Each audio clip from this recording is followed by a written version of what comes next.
Hi there and welcome to the game Assassin's Creed. Assassin's Creed is a series of games made by the French developer Ubisoft. In it, if you've never played any of the games, in it you go back in time to different periods in history. And in this game, Assassin's Creed Unity, it takes us back to the end of the 1700s in France. And that was about the time of the French Revolution, when the common people of France rebelled against the French monarchy, against the elite, and decided they wanted a better system of government, one that took account of the needs of the average person. Now, in Assassin's Creed, the French developer Ubisoft took great care to try to recreate Paris, this city, as it may have looked like in the 1700s. And one particular building they took a great deal of care to recreate as accurately as possible is the building we see here, the Cathedral of Notre Dame. Now, Notre Dame Cathedral sits in the middle of Paris, and Ubisoft, the developer, actually went and scanned the cathedral in real life. They used 3D scanners and laser scanners to map out all the dimensions of the cathedral and then recreate it as accurately as possible in this game. Now, sadly, you actually can't see the cathedral today the way it used to be like this, and that's because in 2019 there was actually a fire in the cathedral, a great big fire that burnt the roof in particular was set ablaze, and the spire collapsed into the building. So a lot of damage was done, and they're now having to rebuild the cathedral. But what we can do, although we can't see it in real life anymore, while they repair it, what we can do is we can do a bit of a guided tour through this game. And that's what we're going to do. We're going to see the inside of the cathedral, the outside of it, and I want to pay particular careful attention to different symbols, different images we see, and their importance to Christians. So here we are approaching the front of the cathedral. Now, in the time of the French Revolution, the revolutionaries didn't really like the cathedral, didn't really like the Catholic Church because it supported the monarchy, and so they occupied the cathedral and took it over for themselves. But here we are at the entrance in this great archway. We see 12 statues, 6 on each side, representing the 12 disciples, the followers of Jesus.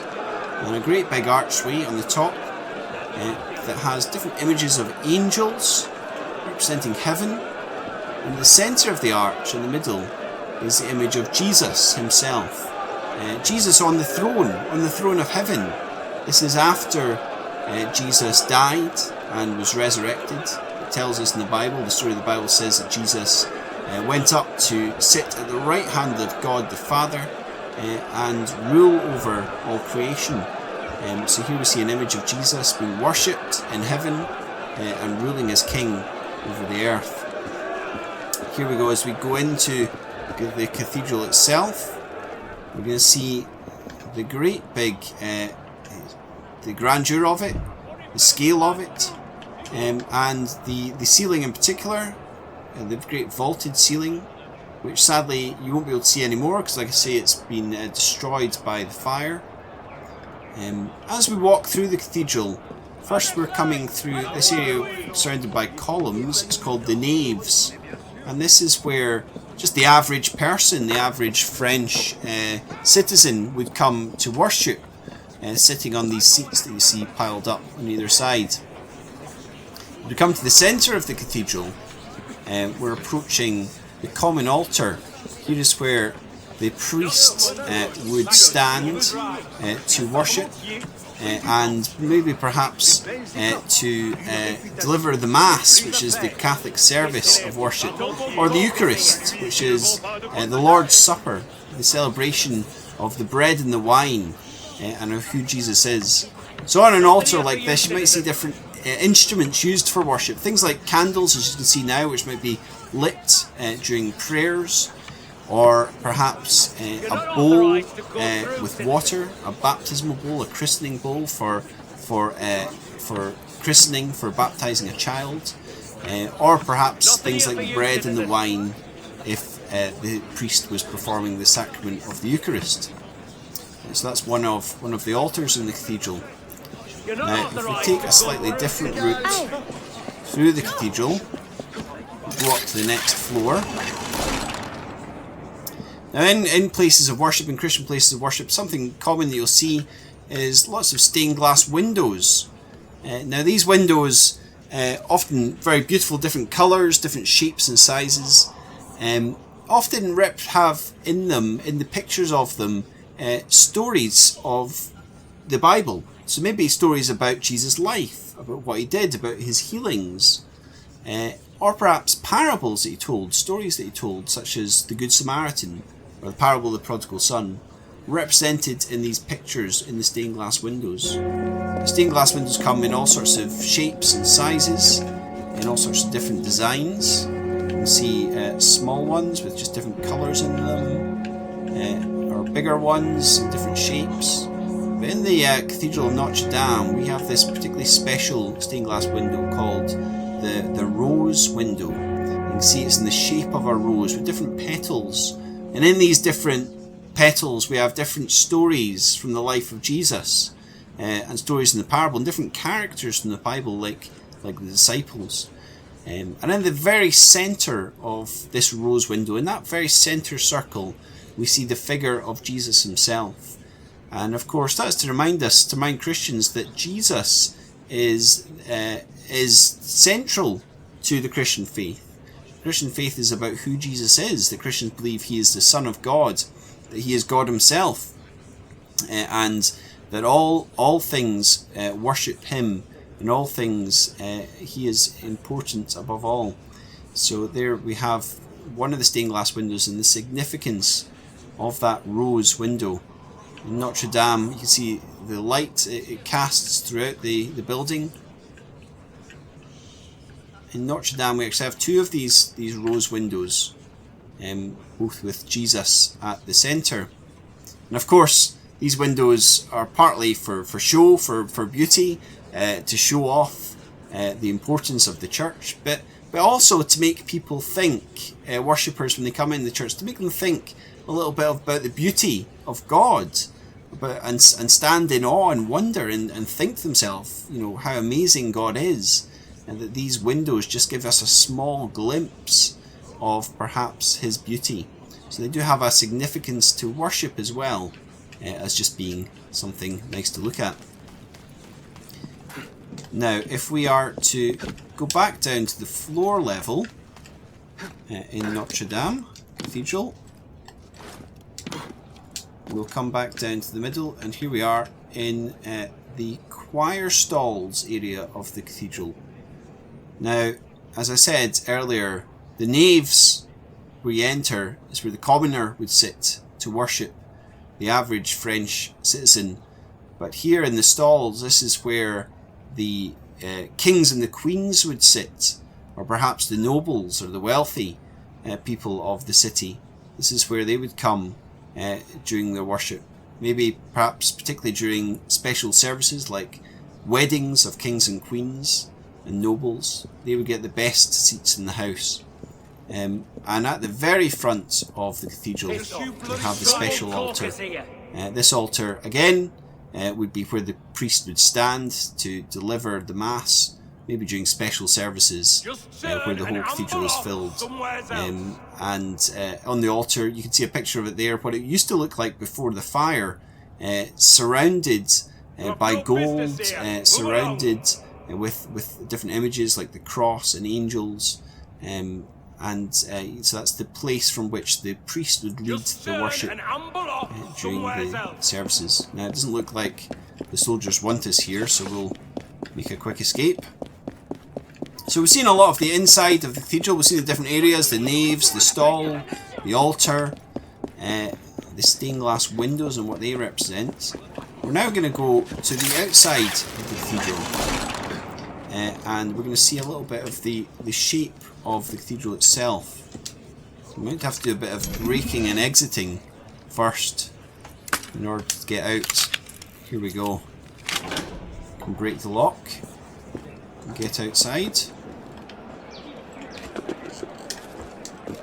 We're going to climb up to the top if we can. of the cathedral building, and see what's on the roof. Now, as I said, sadly in 2019, a great fire set the roof of Notre Dame Cathedral ablaze and destroyed it. It totally was destroyed by the fire, and you can't see it anymore, including this big spire in the central cathedral, which caught fire and eventually collapsed right through the roof into the cathedral itself. So here's the spire of the cathedral that you won't be able to see anymore. They're rebuilding or replacing.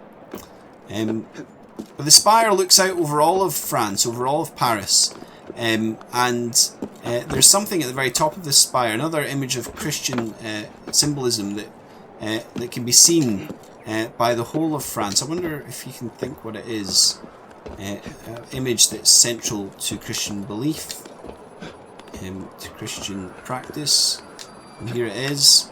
It is indeed the cross. There you go, the cross itself at the very top for all of Paris to see.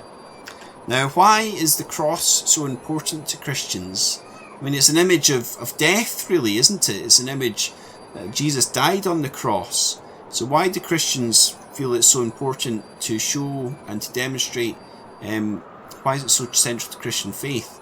Well, the cross, yes, does tell us about Jesus' death, but Christians don't see more meaning to Jesus' death. They don't see it as a pointless death. In fact, Christians believe that by Jesus' death on the cross, Jesus took on the sins of the world. He took the punishment for all the bad things, all the ways which people have rebelled against God, have disobeyed God.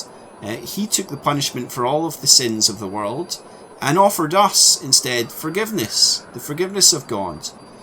So the cross is central to Christian belief in forgiveness, in what Jesus has done for us.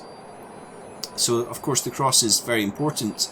And as we look down on the cathedral itself, you might see another image of the cross somewhere here. I wonder if you can see it. You might have spotted it. That's right. The whole cathedral itself is in the shape of a cross. You see that? And that's not unusual. A lot of Christian buildings, churches, cathedrals, different places of Christian worship are actually built in the shape of a cross. Again, illustrating to us the importance of the cross to Christians. So there we go, that's Notre Dame Cathedral. I'm going to run back to the front of the cathedral building itself. Again, we're going to see different statues, images. There's a statue of an angel. Now, these statues often hold things in particular. In this case, the angel's holding a book, the Bible, the Word of God. So it shows us the importance of these things that the statues have in their hands. You might also see another statue just there on the sides of the cathedral. You see these little kind of strange beasts, and these are what you might call gargoyles.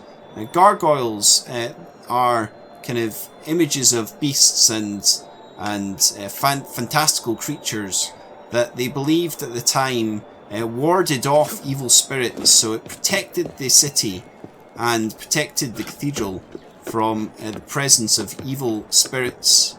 And those gargoyles were placed all around. In fact, there's one here we're hanging from, placed all around the cathedral to protect the cathedral from evil. Now, if we go to the top of this tower, these two towers here were added a little bit later to the building. They have bells inside them. These are the bell towers of Notre Dame Cathedral. There's two great big bells, one in each of these towers, that would ring and tell the people of Paris that it was time maybe to come to worship, or just tell them the time of the day, and remind the city of the importance of the cathedral to Paris. And there we go, we can see a bird's eye view of the whole cathedral of Notre Dame.